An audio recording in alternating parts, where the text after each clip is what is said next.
Hi, I'm Ashley with Campbell.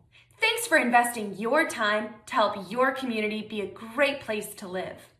Before you watch the video, make sure to click the subscribe button so that we can help you make educated decisions as a board member. Good afternoon, everyone. My name is Evan Bradley. Thank you, Ashley. I am the Chief Financial Officer for Campbell Property Management. I'm one of the 5 partners of the company, and I'm also a licensed CAM.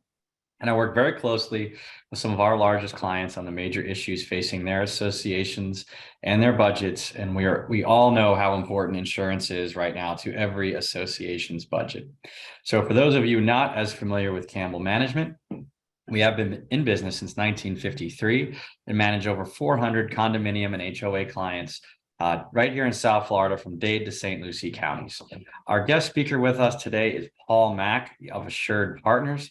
He is an excellent condominium and HOA specialist in terms of insurance, and he'll be helping us understand what is going on in the marketplace and what to expect for the future. So, Paul, are you with us? I'm here, Evan. Thanks for having me again.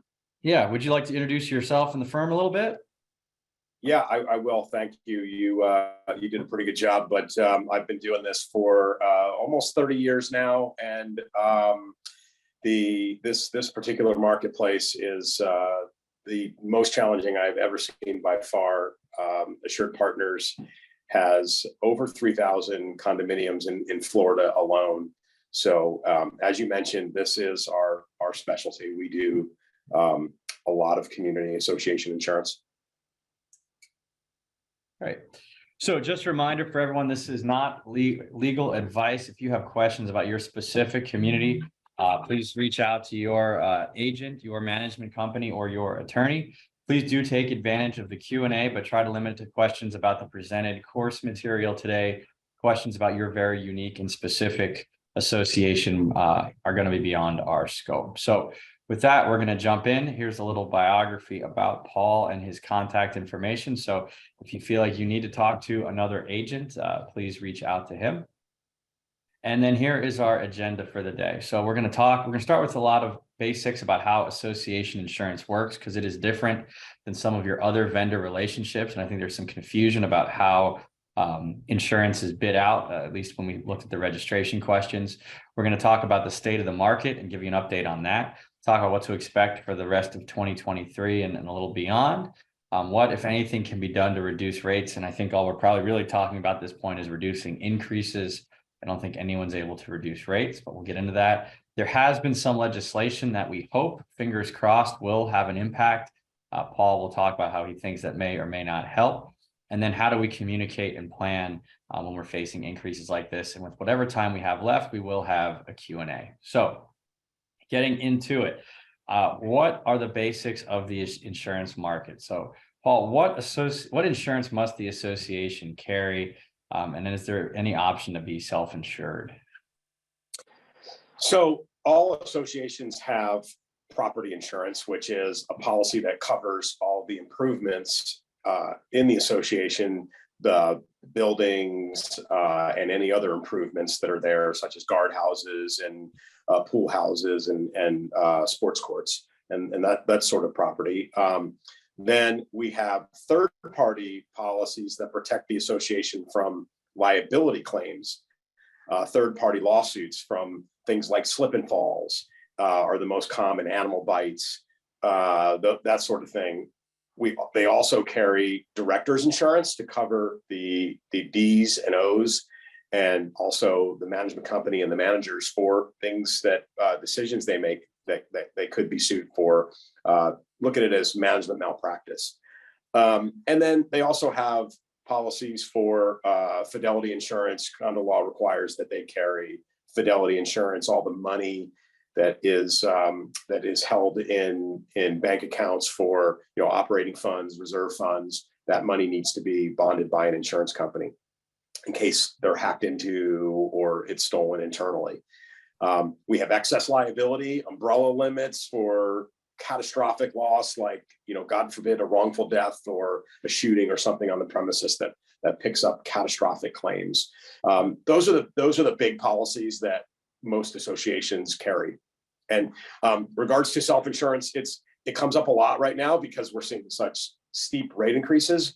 Unfortunately, it's not practical because you've got high concentration of values in a very small concentrated area, and banks aren't going to look at all favorably on that. So any unit owners that have bank loans, self-insurance is not going to be accepted. And if there is a loss, the directors could be liable for making a bad decision. And also condo law requires that associations carry insurance. So all those things really prohibit self-insurance from being practical. Right. So there was several questions in the registration about how come we can only work with one agent? How does this get bid out? How do we actually know we're getting a good deal when we can really only work with one agent? And why is that? Yeah. So I think it's important for everybody on this call to understand that agents don't provide the actual bids. The insurance companies are the bidders.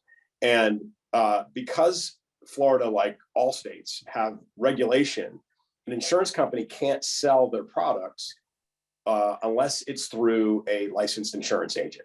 And Florida is very special because of the hurricane exposure. So most of the market, all the market, practically speaking, they distribute their products through independent agents like myself.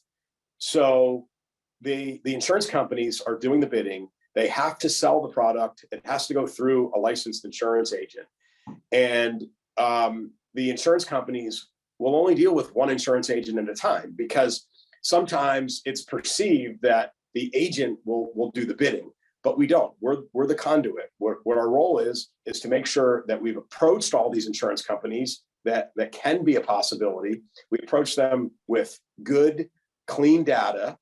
And once we get those quotes, we go through them, we negotiate them for the policy, for the association, and then we help them by making the best buying decision that their agent, that he or she is experienced in doing community associations. But I think the main point to understand is that the insurance companies are actually doing the bidding, not the insurance agent. And you need to have an agent in order to access the carrier. Right. So how do they know they're actually getting a good deal then? Because that's probably the most common question we get. Right. That is a very common question. And you basically need to make sure that the agent you're dealing with is experienced in doing community associations, because it is a very specialized field here in Florida. There's very few carriers that want to write. So the agency that you're dealing with has to be connected to the right insurance companies to deliver the best product at the end. And experience and expertise and service all come into play, because that makes the difference between agents. Right. Another very common question and a lot of misunderstanding, I think, is people always hear about these options. I have admitted carriers and non-admitted carriers bidding on my insurance. What does it mean? What is admitted versus non-admitted? So the two main differences are admitted carriers, and you always want to do business with admitted carriers when you can. But because the market is so hard, sometimes admitted carriers, there aren't as many, but admitted carriers, two big differences. The first is that if the admitted carrier is to go insolvent, and we had 8 carriers go insolvent last year, what's called FIGA, Florida Insurance Guarantee Association, will stand behind those policies and make good on any unpaid claims, any unearned premium that they may have that belongs to a policyholder, and the state stands behind those. Whereas non-admitted carriers don't afford the protection of FIGA, and if they are to go bankrupt, there's no backstop. Right. The second difference is the amount of regulation, because a non-admitted carrier is there to serve the market for the harder to place risks. And they're going to be subject to the same amount of regulation because they need flexibility to be able to change forms and change premiums and do things, be more flexible to serve a higher risk market. So they don't have the same level of regulation and protection and oversight from the regulators. Gotcha. So now let's get into the state of the market. These questions were, there was a ton of these throughout the registration. So take a few minutes here. Why everyone wants to know, and I mean everyone, why are we seeing such large increases each year? It seems like it has not stopped for 2-3 years now. Yeah. And it has not stopped for 2 or 3 years now. And it's gotten much worse in the 2023 calendar year. So a quick summary is back in about 2015, the Florida legislature passed laws, and their intention was good. And what they did was they wanted to make insurance companies accountable to policyholders. So what they said was, if you're going to be sued by your policyholder, not only are you going to have to defend yourself because you're being sued, but you also have to pay the policyholder's legal fees. And they did that in an effort to make insurance companies deal with policyholders in good faith. So if they denied your claim, they wanted them accountable that if they were going to get sued, that they had to pick up the plaintiff's legal fees. And the industry said, this is a bad idea because plaintiff lawyers are going to exploit this, and they're going to come after us, and they're going to make it very difficult. And if you remember back in that period of time, we were really lucky. From 2005 to 2017, when Irma hit, from Wilma to Irma, it was relatively quiet for storms. So 2017 hits, and then from 17 on, it was pretty active. We got the Panhandle got hit. It was very active. The state was getting hit. The US was getting hit in storms pretty regularly. And the industry was right. So all these associations, not associations, but homeowners and building owners sued their insurance company. And the lawyer said, hey, the insurance company has to pay your legal fees. You got nothing to lose. We'll get you a free roof. And that was the start of what basically got this market to where we are now. All right. So another question was, what has the impact of Surfside been on the market? It's a couple of years ago now, but is that still impacting the market? Surfside has a huge impact on the market. And I think the greatest example I can give you is how insurance companies are using Surfside as an example that the amount of insurance, see, when insurance companies charge property insurance, their rates are actuarially based on the policyholder buying 100% of the replacement costs. So if an association is underinsured, then the insurance company doesn't collect enough money, and in theory, they don't have enough money to pay their claims. And there's an estimate out that 97% of associations are underinsured, and Surfside was a very big indicator of this, because the association was insured for $30 million, but when the building collapsed, it cost $90 million to replace it. So they were 1/3 insured to value, and the rates are based on them being insured 100% to value. So you see, the insurance company wasn't collecting anywhere near enough money for that risk.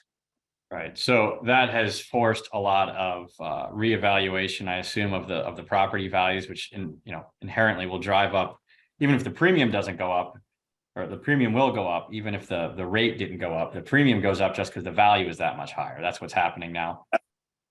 That's right. That's happening, and that's compounding the effect of these large rate increases that we're seeing, because we're seeing, at least 50% rate increases on top of 30 and 40% increases in values, because the insurance companies, after Surfside, said that they are going to get real on replacement values. And if the associations produce an appraisal that doesn't meet the criteria that the insurance company feels is adequate, they're not even going to accept it anymore. So a lot of these appraisals realize that, they're what the real replacement values are, and we're seeing very, very large increases. And again, just compounding the cost increases. Right. So if it wasn't bad enough with all these rate increases, we then experienced Hurricane Ian last season. So then how has that impacted the market in the last 12 months? Yeah, I mean, it was a big hurricane. It did a lot of damage, went across the state, and then we had one right behind it. And we talked. I know we're going to get into the legislation, but remember, all of those claims are subject to this one-way legal fee. So the plaintiff attorneys, creditor lawyers that are trying to get homeowners free roofs, they've got one last hurrah, and that all of those claims got to go through the cycle before we can begin to recover. So it's going to have a big impact on the market. Right. So on top of that, we have 40-year inspections, and soon the law has already been passed, but it will go into effect that there will be these milestone inspections throughout the state. So how are those 40-year inspections impacting the rates? Well, I think that it will all impact rates because it's going to impact underwriting. So what we're seeing now is, even though a lot of associations aren't required to comply yet because we're at the end of the 2024 compliance period, a lot of underwriters have said, we want to see the structural engineering reports. And if you don't have them, then we're going to pass. We're not going to quote. So I think what's going to happen, particularly when we see more of these, that underwriters are going to rely on these heavily when they're evaluating risk. Right. And then I think as a result of all of these Irma roof claims and now the Ian roof claims, insurers are excluding potentially roofs or denying coverage to buildings that have roofs that may be over 15 or 20 years old. We're certainly seeing that on our side. What are you seeing? Yes. Yeah. This is a huge issue right now, Evan. What's happening is there's a big insurance company. Some of the people on this call may be familiar with a company known as American Coastal. They're one of the largest writers. So they're trying to control their book of business, and they're canceling about 25% of their policyholders. And it's no coincidence that all of those policyholders that are getting those cancellations are buildings that are at the end of their useful life. And we're seeing it where if a roof age is 20 years old and you're coming, you're within 3 years of that, you're in the crosshairs. And if you get canceled, it becomes a big problem because no new insurance company is going to want to put out capacity for an older roof building. They're going to evaluate the loss instead of replacement cost, which is new for old. They're going to do old for old. So effectively, you're not going to have any coverage for your roof because it's old and it's fully depreciated. And what's worse is that if you get canceled, Citizens is the market that's supposed to be there to be there as a last choice to help us find at least some relief for some policyholders that have no other choice. And it's not a guarantee that you're going to get into Citizens. If you're at the end of your useful life, Citizens can deny you, and they will, unless you show them that you're going to replace it, and they can make an exception. So this is becoming a very big issue for associations that are being canceled by their existing carrier and their roofs are old. It's very, very difficult to get capacity. We're finding that most of those communities are forced to replace the roof, even if it doesn't leak. Right. Or perceived in good shape. Right. So we've talked a lot about property insurance, and that's typically the largest line item, at least in the condo budgets. But at least on our side, especially in HOA budgets, we are seeing pretty substantial rate increases on the liability side. So what are you seeing in other lines of coverage besides property? Yeah, liability and umbrella. Surfside had a big impact on the umbrella market because obviously it was a catastrophic loss. There was tragic loss of life, and that has had an impact on the umbrella market. Fortunately, it has stabled a little bit, so there is some capacity, there is availability, but we are seeing pretty good rate hikes there as well. General liability is getting hit pretty hard in South Florida. Listen, you can't go a mile or two down 95 and not see a billboard for some lawyer wanting to sue somebody for something. And unfortunately, the environment here is not so good. And I know we may get into some of the some of the tort reform that recently passed last week, which I hope will help. But the environment here is bad. There's lawsuits, something called social inflation, which is the cost of is the outrageously large inflationary increase in cost to settle slip and fall claims as having a huge impact on us here in South Florida. So cost of claims rise on one side of the line. The other side of collecting premium has to rise to keep up with it. Otherwise, they lose money, and insurance companies don't like losing money. They'll leave markets. Companies like Philadelphia Insurance Company, which many of our listeners here may be familiar with, they have re-underwritten their whole book of business because their rates were just far inadequate for the exposures here. And it's not uncommon to see doubling and tripling of liability premiums right now. Yeah, crazy. So what can we expect going forward here? Yeah, valuations are the number one underwriting issue right now. What we just talked about is making sure they've got, you never want the insurance company to determine your insurance value. That's like letting the IRS do your taxes. But they have guidelines on what they feel that a real true replacement value is. And I think that that's very important for associations to understand, because I know it's going to compound increases, but we've got to understand the basic of insurance is rates are actuarially based on full replacement cost, and they are big time on the rise. Right.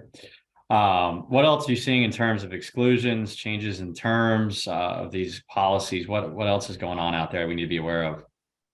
Yeah, we are. Deductibles now, it's very rare that we see anything less than 5%.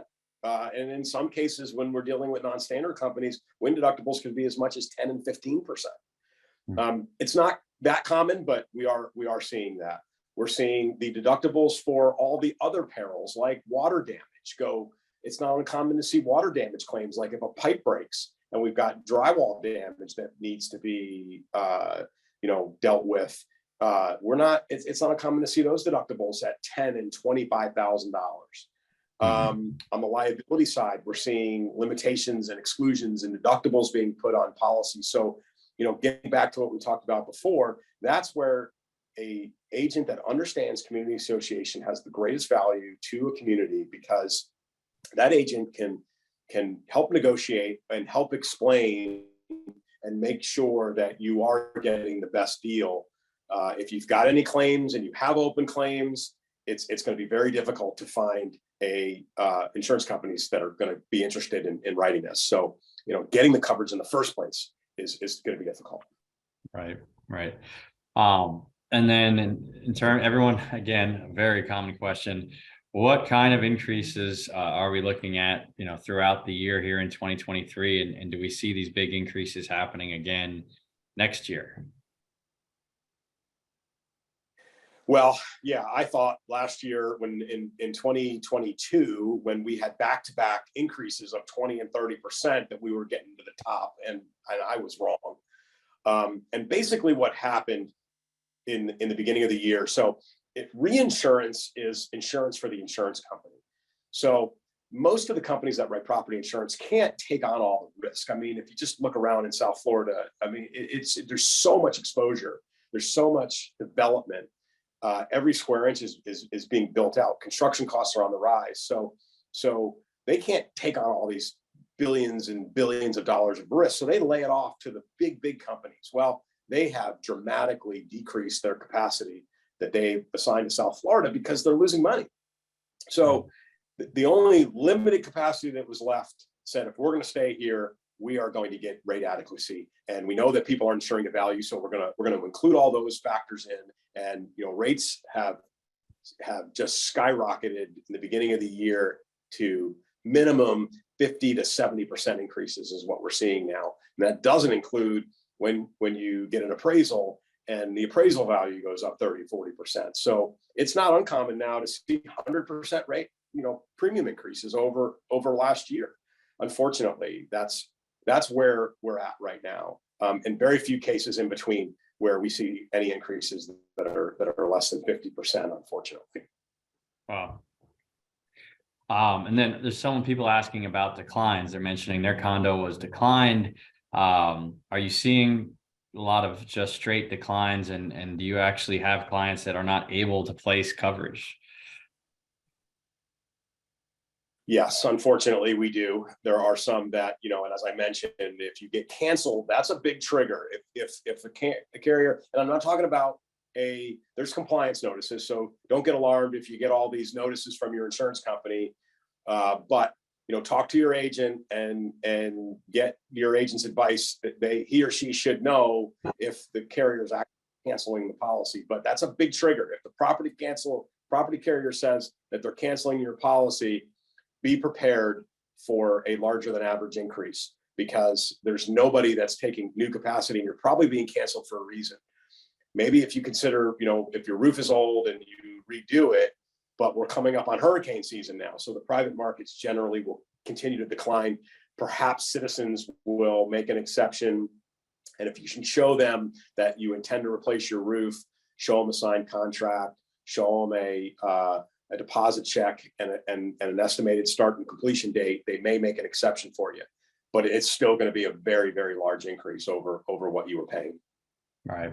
And, we've talked about too, sometimes these policies are now including co-insurance provisions, which I don't think people always quite understand. So on the next slide here, we have an example. Could you help people understand what it means if you have a co-insurance provision in your policy? Yeah, this goes to what we were just talking about with insurance to value. So the insurance companies, and they all have these clauses in their policy to protect themselves. So what they say is, hey, our rates are based on you buying 100% of the value, the replacement value. So the example here that we've got a property value to be determined at $15 million, and you're required to carry 100% of the replacement value.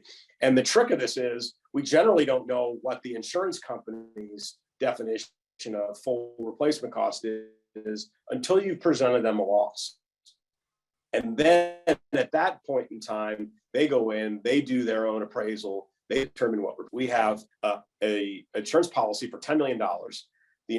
The association presents a claim to them, and they come in and say, well, you're not 100% insured to value. You're only 66% insured to value, because we've got the 15 million, the times 100% co-insurance, right? What you should be carrying over what you do carry presents a 66% insurance to value versus a 100%.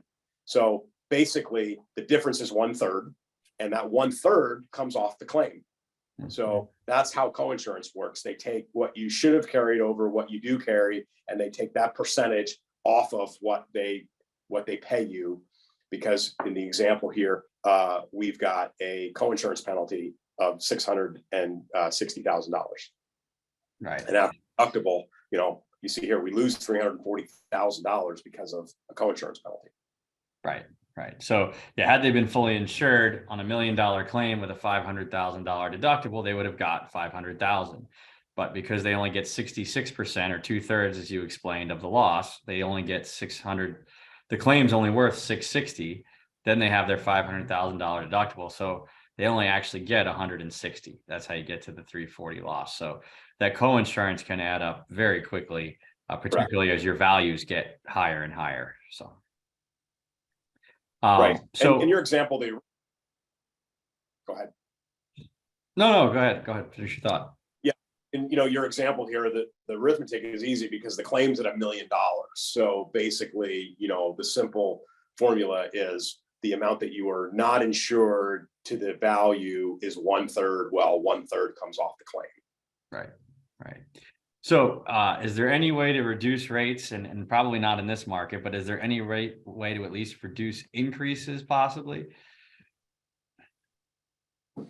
Well, I mean, trying to attract whatever capacity we have in the market to get companies to quote is, simple supply and demand. And we just have such little supply right now. So what associations can do is upkeep on their property and document, if the roof's at the end of your useful life and an association would consider replacing the roof and can get insured by citizens as opposed to trying to go to the private market and maybe not even getting it at all.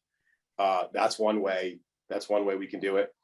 Trying to control your claims on the liability side, with so many cancellations out there, it's important that they look at your loss history. So, pipe breaks and slip and falls and all those things that an association can do to prevent a claim and happening in the first place puts a clean loss run in front of an underwriter, and hopefully we can get a quote, Right. and a good quote.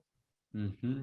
Are there improvements you can make? Like, I know if you can get all impact glass, for example, on your building, if you have some old windows and mostly newer windows, will that help? Yeah.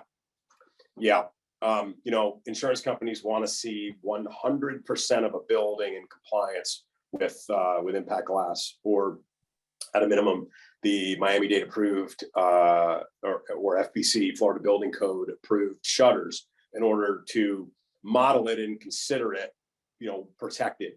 And that's sometimes hard to do because, these association doesn't replace the windows. But yeah, it would have an impact of, if I had to put a number on it, about 10%. About 10% of the property premium could be discounted for windows and impact glass and new roofs. Mm-hmm. Good to know. So I actually continue to see some questions in the Q&A from people who may have joined us late. So I want to go over this again. Do we have to insure for the full value of our condominium? I am not a lawyer. This is not legal advice, but this is copy and pasted from Florida Statute 718. And it does seem pretty clear that you do have to insure the full value. And as several people have asked about self-insurance, if you mean by not purchasing insurance for your building, I think if you read the paragraph above, it's very clear. You don't have the option to self-insure by not purchasing insurance. There is some very complicated methods of self-insuring that are regulated by the state and have to be in compliance with the statutes. That's way beyond anything we're talking about today. And you need to speak with your counsel if you think that's an option for you. But in general, this is straight from 718 as to what condominiums should be purchasing for insurance. So anyone who's been asking about that, I encourage you to talk to your counsel before you do anything remotely resembling self-insurance or underinsuring. So, Paul, any other thoughts on that topic? Yeah, I think you hit it spot on. I think getting legal advice on that, but I get asked that question a lot. And, as an insurance agent, our job is to find a policy when we can in this market. But yeah. So we did recently get some legislation back at the beginning of 2023 in special session. We've talked about all of these issues at one point or another, I think, today. But the state did recognize after Ian that we have huge issues related to insurance, the IRMA claims, the fact that there are so many lawsuits. This statistic just blows me away, that we are 9% of all the insurance claims nationally, but we are 76% of the property insurance related lawsuits in this country. That is a huge reason why I would imagine companies don't want to be in this market. So, and I don't know if you mentioned this to me earlier. I don't know if you mentioned on our call today. Can you talk a little bit about the insolvency of some of the carriers in the state? Yeah, in 2022, we lost 8 insurance companies to insolvency. And, simply put, where that is, you got 9% of claims and 76%. And I would say to you that number could be greater than 80%. Insurance premiums that are charged for those 8 companies, and any insurance company writing property insurance, they don't account to giving policyholders paying for roofs that weren't in damage by hurricanes. And that's exactly how the lawyers and the roofing contractors have sold it to homeowners and building owners. They knock on their door and they say, hey, we'll get the insurance company to buy a new roof. They'll pay your legal fees. And if you don't think you have damage from the hurricane, it doesn't matter.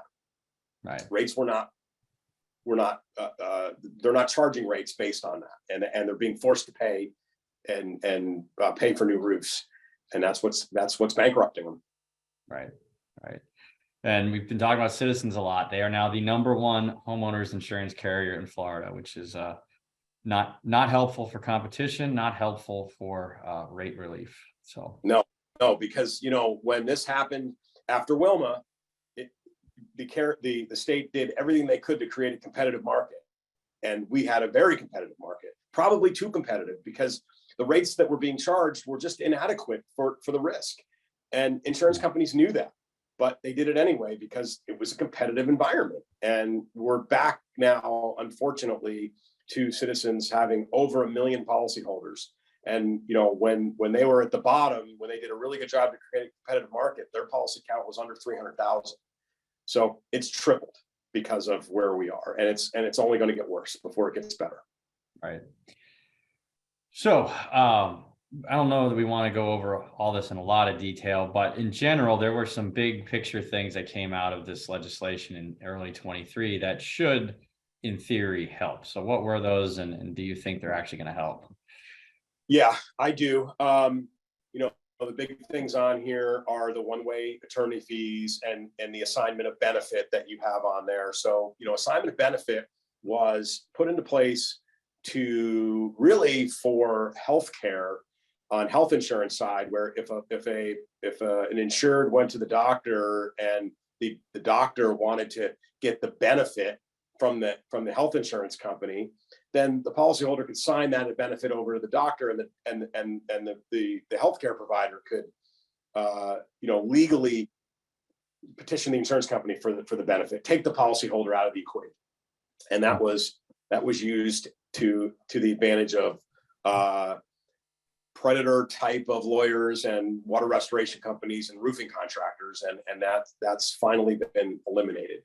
And the one-way attorney fees and the binding arbitration, anything that the legislatures can do to make it harder to sue. And it's hard for the lawmakers to do that because it could effectively have a negative impact on their constituents. But we've got to do something about this crisis. And I think what they've done is going to help, but I think it's going to take time for the market to recover, because all of those claims that occurred last year, Ian and Nicole, are subject to one-way attorney fees. So all of that's got to go through the system before we can begin to heal. Right. So that helped hopefully with some of the property related insurance issues. We recently got a tort reform bill, and this could help with the general liability rate increases. So what are some of the things here that you think might help get some of this GL rates under control?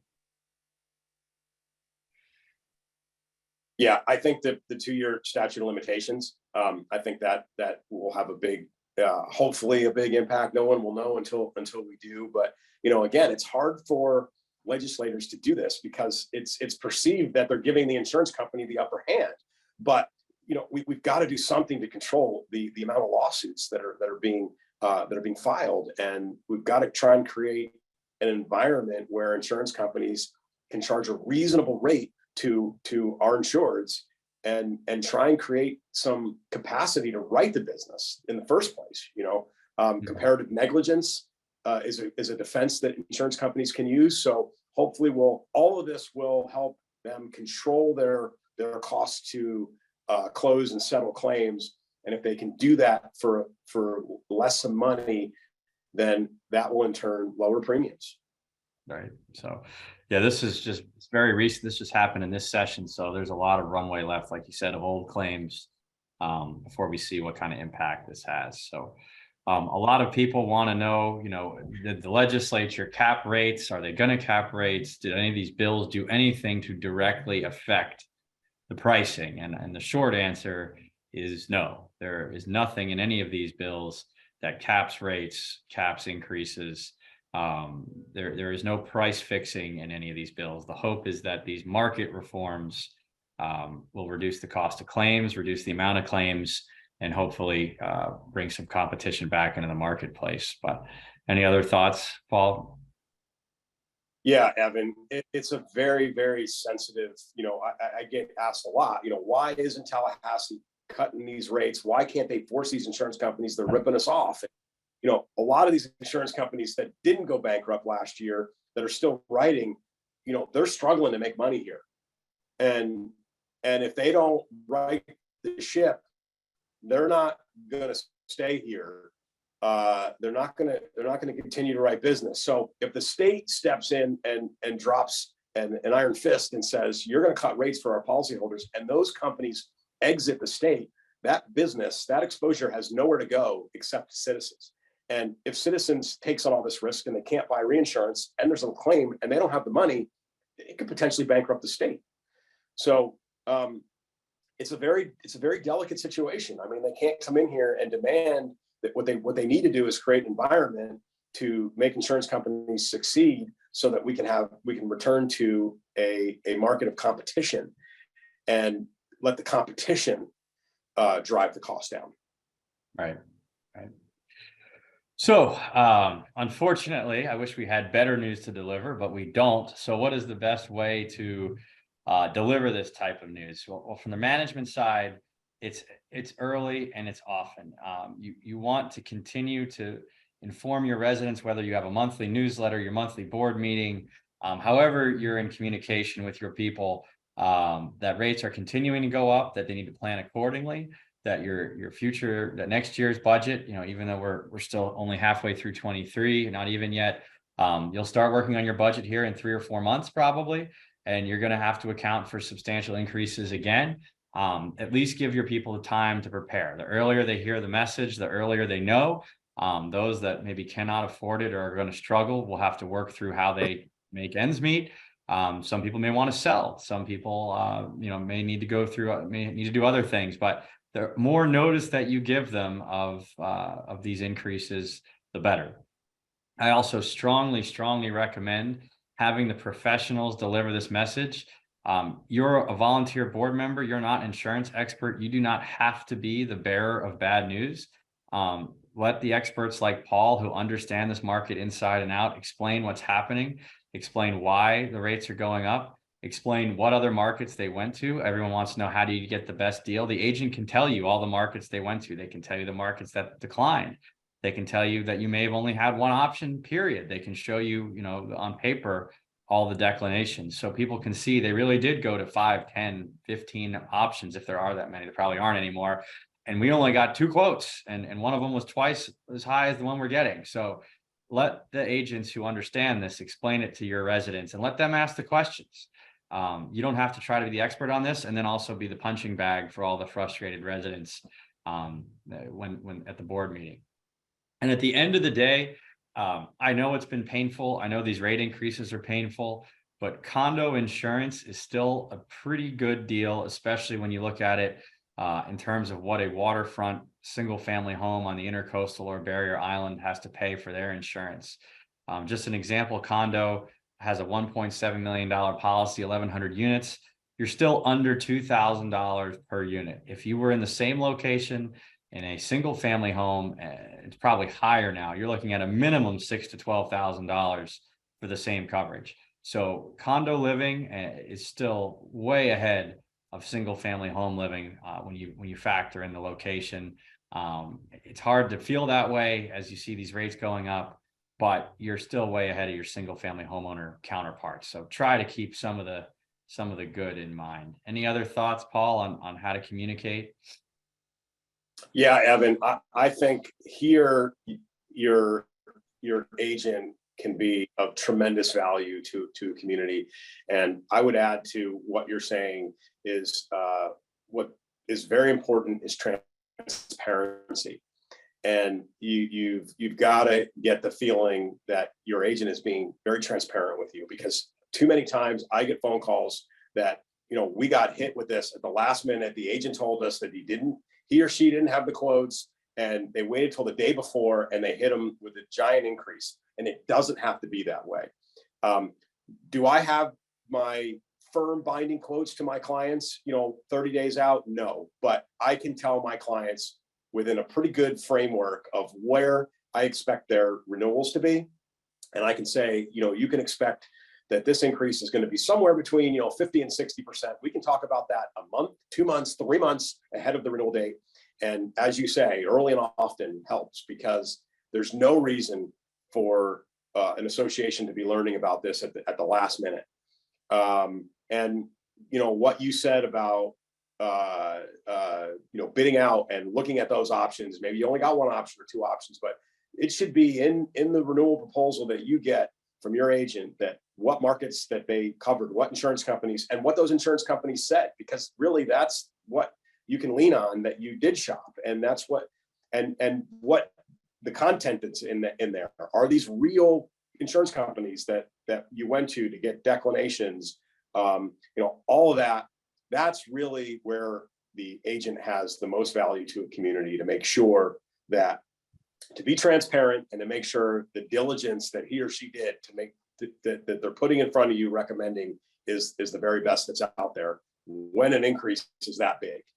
And you got to trust the person you're dealing with, that he or she knows what they're doing. There's a lot of us out there that specialize in this. There's good agents that do this, but make sure that you're being treated fairly, because you do have choices. You're not stuck with anybody just because the market's this way. You can go to you can change your agent of record just because someone's being more transparent and giving you answers that you might not like the answers, but at least you're getting answers. All right, we got a few minutes left. Let's check the Q&A here and see what we have. While we do that, I'll put up our contact information in case anyone wants to reach out to you related to condo or HOA insurance, or myself as far as property management goes. So someone asked, our property insurance renews in May. Does that time of year have consequences? We'd be better off moving it earlier in the year, for example? That question comes up a lot. No, big reinsurance contracts renew in July, so that usually has a big impact on the market. January 1 and July are the two big dates. Trying to renew year end presents a challenge, because a lot of these big insurance companies make their employees take their time or lose it, and it's hard to get stuff done. I know May is knocking on the door of hurricane season, but a lot of associations renew in May, and the short answer is it does not have an impact. Right. Someone asked, we all, we're familiar with roofs, but what are some other things insurance companies are looking at in older buildings? Electrical, doors, are there any other things we should be aware of? Electrical panels are a huge issue. Water damage is a huge issue. So they want to know what's been done to mitigate water damage claims. If you have a frequency of pipe breaks, what are you doing to update the building to make sure that that's not going to happen again? And these older fire panels are a huge underwriting risk of fire, and not only on the property but on the liability side, because potential loss of life and damage and bodily injury from fire. So those are two big issues. But roofs and windows and all of that too plays a big role. Right. Someone asked, what's the highest deductible we can go with to lower our premium? If we can't self-insure, at least we have a very high deductible. And is there a limit on that deductible? So on your admitted carriers, you're not going to get more than 5% because they're not filed to write more than 5%. But on your non-admitted carriers, and we covered the difference, they don't have the same degree of regulation. They can slap on any deductible that they want. Generally on that, you don't see more than 10 to 15%. And once you get up to that, if there's any lenders involved, it gets pretty tricky. I don't see much over 15%. They're far and few between. Right. Do different agents have access to different insurance carriers? Great question. For the most part, if you're dealing with somebody who is a community association specialist, we generally have access to all of the same markets. Having said that, there are a couple. There's one in particular that I can think of that has very, very limited distribution. And we are fortunate enough to have a distribution contract with them. And so for the most part, yes, but there are some markets that are very limited because of the capacity. that they have. So they're very limited about who they will approve. Right. Do you expect more insurance companies to enter the market here in the next year or two? I do not.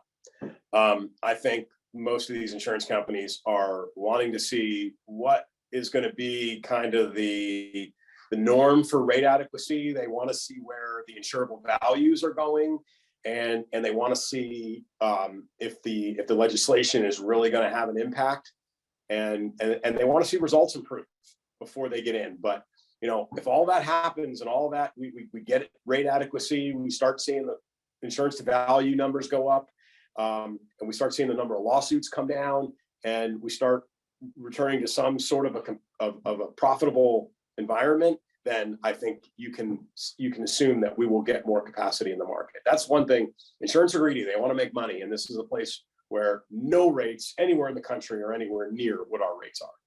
So that hopefully will attract carriers back in here, but I don't expect it.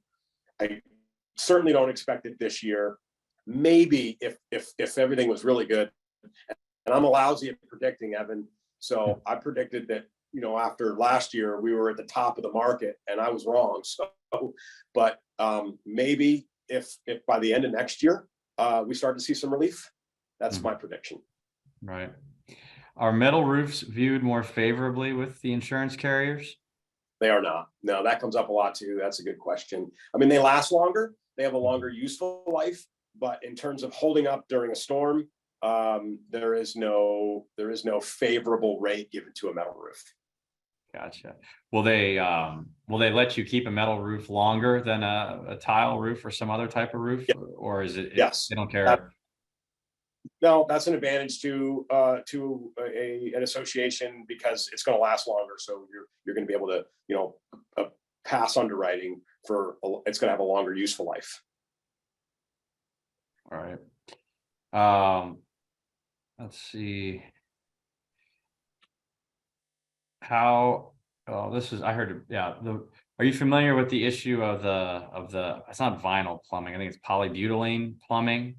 Yeah. How is that impacting associations? I've heard about that as well. Yeah. Polybutylene pipes are a very, they don't like them. It was a pipe that was manufactured, I believe, in the early 90s, maybe late 80s, and they burst. They over time they just get brittle and they don't hold up. So they've been the cause of a lot of water damage claims, and insurance companies have been asking for the past several years, is there any polybutylene piping in the building? And if so, you could be declined, or you're going to need to abate it to get insurance. And some insurance companies will write it, some will put a big deductible on it, but yes, it is an issue. Polybutylene pipes are an issue. Right.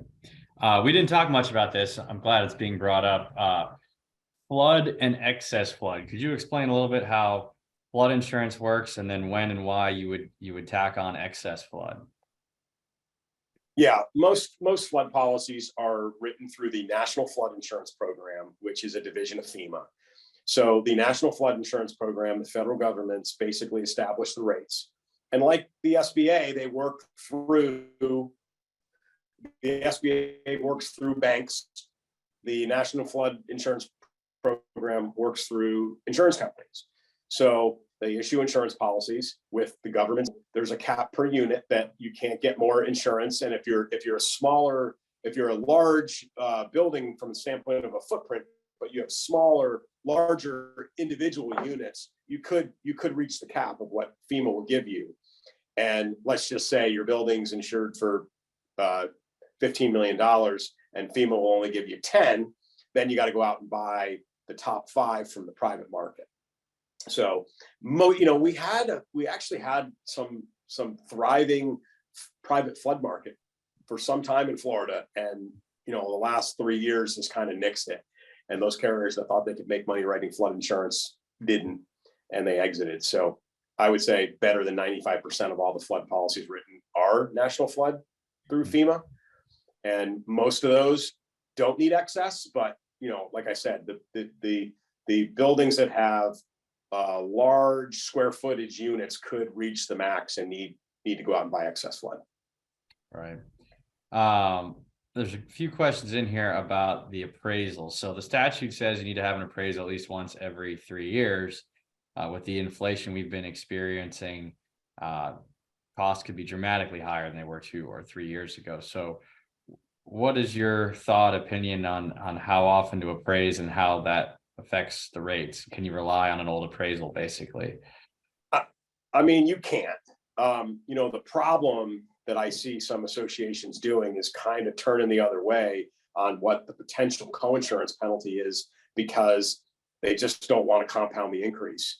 So, if you're going to insure it to the full value and your rate increase is 70%, and now you're gonna hit with a 30% rate increase, you got to make that decision. Do you want to take all that increase now, or do you want to roll the dice and know you're going to be dealing with a coinsurance penalty if you have a claim? So it's not a very good decision to have to make, right? Charge the unit owners more money to do it right, or hope that there isn't a loss. But as an insurance agent, I would always recommend, if you know that the insurance values are inadequate, that you change it. But there's a price tag to that. Okay.